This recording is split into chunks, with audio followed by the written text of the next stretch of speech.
Alhamdulillahil qail an-nabiyyu awla bil mu'minina min anfusihim wa azwajuhum ummatuhum wa salatu wassalamu ala sayyidina maulana Muhammadin al-qail wa khairuni saya Khadijah wal qail laqad rizqtuhu fa ana uhibbuni hibbuha wa ala alihi wa sahbihi al-mahdin wa azwajil lati tasharrafna bi asyrati sil mursalin khususan Khadijah al-kubra allati nalat wa fazat bi khidmati khatibil anbiya'i wal mursalin wa syahidat yawma bi'asati rasuli rabbil alamin amma ba'd.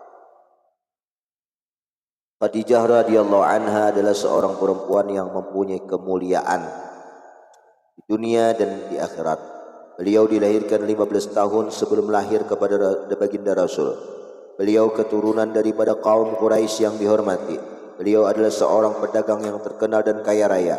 Manakala Allah menghendaki kepada beliau untuk mendapatkan kemuliaan dunia dan akhirat, maka sampailah kabar kepada beliau tentang seorang laki-laki yang baik akhlak dan terpuji, jujur, dikenal namanya Muhammad Al-Amin. Jadi apabila kita itulah ada informasi, kabar, berita tentang keistimewaan Rasulullah, dari itu Allah nak menghadap kita kemuliaan.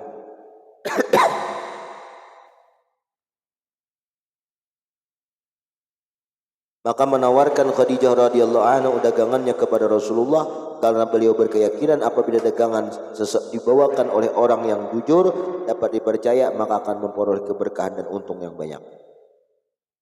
Dan kemudian Rasulullah sallallahu alaihi wasallam berangkatlah pergi membawa dagangan Khadijah ke negeri Syam. Namun Rasulullah itu ditemani oleh seorang pembantu Khadijah laki-laki yang bernama Maisarah. Di tengah perjalanan Rasulullah menuju negeri Syam, Maisarah menyaksikan beberapa keistimewaan, di antaranya awan yang mendung mengiringi Nabi kita dan menaungi beliau. Di antaranya pohon mengucap salam, binatang buas tunduk kepada Rasulullah, dan lagi Maisarah melihat bertemu dengan seorang rahib atau pendeta yang mengatakan bahwa ini adalah Nabi yang ditunggu-tunggu, Nabi akhir zaman.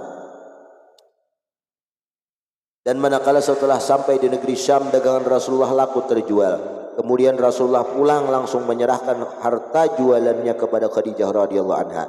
Lalu Khadijah memberikan upah yang setimpal kepada Rasulullah sallallahu alaihi wasallam. Di antara keistimewaan Khadijah radhiyallahu anha, beliau adalah orang yang awal-awal masuk Islam. Dengan sebab iman Khadijah radhiyallahu anha, Allah ringankan segala beban yang ada pada baginda Rasulullah.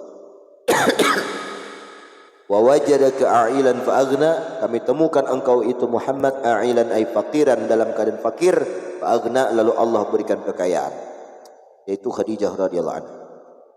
Dan keistimewaan Khadijah radhiyallahu anha, beliau mendapat kemuliaan sebagai istri Rasulullah dan mendapat keberuntungan dengan berkhidmat berkhadam kepada Rasulullah dan menyaksikan ketika Rasulullah diangkat menjadi nabi dan rasul.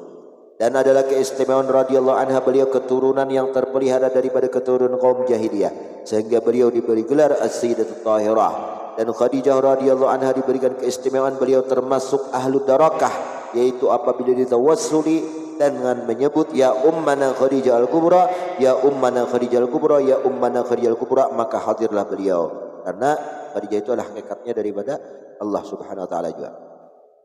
Dan di antara keistimewaan radhiyallahu anha, beliau mempunyai ilmu dan akal yang sempurna, akhlak yang baik dan terpuji, bijaksana dalam segala urusan, mempunyai firasat yang kuat, semangat yang besar, pandangan dan pendapat yang tepat, mempunyai keelokan wajah yang sempurna. Dan adalah keistimewaan radhiyallahu anha, beliau yang sangat kaya raya dan pemurah, banyak harta dan pembantu perniagaan yang berhasil, sehingga semua hartanya diserahkan kepada Rasulullah untuk dakwah agama Islam. Dan keistimewaan radhiyallahu anha, beliau selalu menghibur dan menyenangkan hati Rasulullah apabila ada orang kafir yang mengganggu dan berbuat jahat kepada Rasulullah.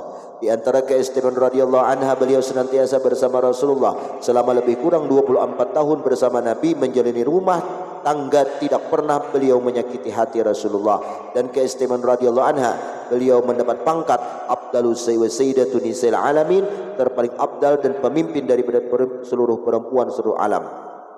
Di antara keistimewaan beliau adalah beliau istri yang paling utama daripada segala istri Nabi, dan beliau adalah yang mengandung anak-anak Nabi yang 6. Yang pertama Qasim, Abdullah, Zainab, Ruqayyah, Ummi Kulsum, dan ke-6 Fatimah. Semua anak masuk Islam dan berhijrah bersama Nabi kita Muhammad sallallahu alaihi wasallam ke Madinah. Di antara keistimewaan radhiyallahu anha, beliau berkhidmat, menyiapkan makanan dan minuman untuk Rasulullah, pergi berkhalwat ke Gua Hira setiap beliau mengangkat menunggu, setiap beliau menunggu baginda pulang, dan terkadang beliau naik gunung mengantari makanan untuk Rasulullah sallallahu alaihi wasallam. Di antara keistimewaan radhiyallahu anha, beliau mendapat ucapan dan kiriman salam daripada Allah Subhanahu wa taala dan malaikat Jibril, dan beliau mendapat kabar dari Rasulullah bahwa Allah telah menyediakan untuk beliau mahligai yang terbuat daripada mutiara. Dan adalah keistimewaan radhiyallahu anhu sangat dicintai Rasulullah, seperti sabda beliau, sungguh aku telah diberi kecintaan kepada Khadijah dan aku berjanji siapapun yang mencintai Khadijah akan aku cintai. Dan juga di antara keistimewaan radhiyallahu anha adalah rumah yang ditempati Khadijah seabdal-abdal tempat setelah Masjidil Haram, seperti kata para ulama, karena di rumah itu turun malaikat Jibril membawa wahyu, dan tempat Rasulullah beribadah, dan tempat itu dilahirkan anak-anak baginda Rasulullah. Kemudian Khadijah diwafatkan pada tanggal 11 Ramadan 3 tahun sebelum hijrah baginda ke Madinah, dan beliau dimakamkan di Mu'alla yang dikenal dengan Kampung Hujun. Maka dengan kasih sayang turun baginda meletakkan jasad Sayyidah Khadijah dan meratakan tanahnya dengan perlahan sebagai tanda kelebihan beliau daripada istri yang lain, dan beliau wafat berumur 65 tahun. Kemudian diriwayatkan dari orang-orang salihin dan arif billah bahwa akan datang di akhir zaman satu golongan yang melarang mereka itu akan ziarah ke makam Khadijah, yaitu pun Wahabi. Suatu faidah, barang siapa yang melazimkan membaca manaqib Khadijah dikata ketika haulnya 11 Ramadan atau pada tiap tanggal 11 bulan Hijriah, mesti Allah luaskan rezeki yang halal dan diberi kaya dengan yang tiada disangka. Apabila orang itu berniaga berdagang, maka Allah beri untung yang banyak lagi halal serta mudah segala urusannya. Tapi berhutang orang. Apabila seorang yang berpangkat membaca ini, maka Allah pangkat baik dunia atau akhirat, maka Allah naikkan pangkatnya, mau jadi presiden nih. Apabila ia seorang penuntut ilmu, maka Allah beri ilmu ladunni dan dari Allah Subhanahu wa taala.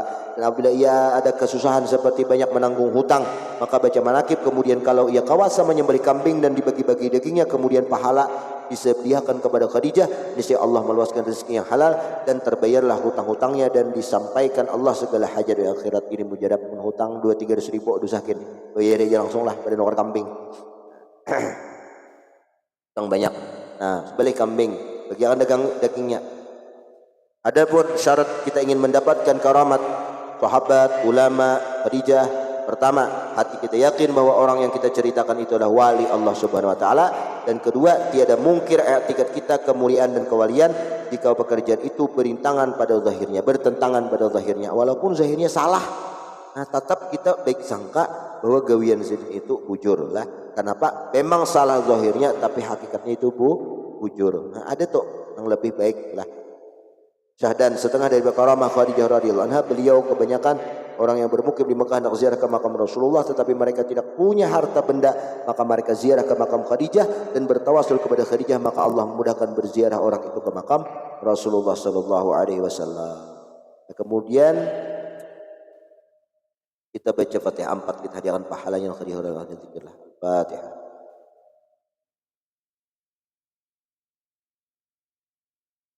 Bismillahirrahmanirrahim. Qul huwallahu ahad, Allahu samad, lam yalid walam yulad walam yakul lahu kufuwan ahad. Bismillahirrahmanirrahim. Qul huwallahu ahad.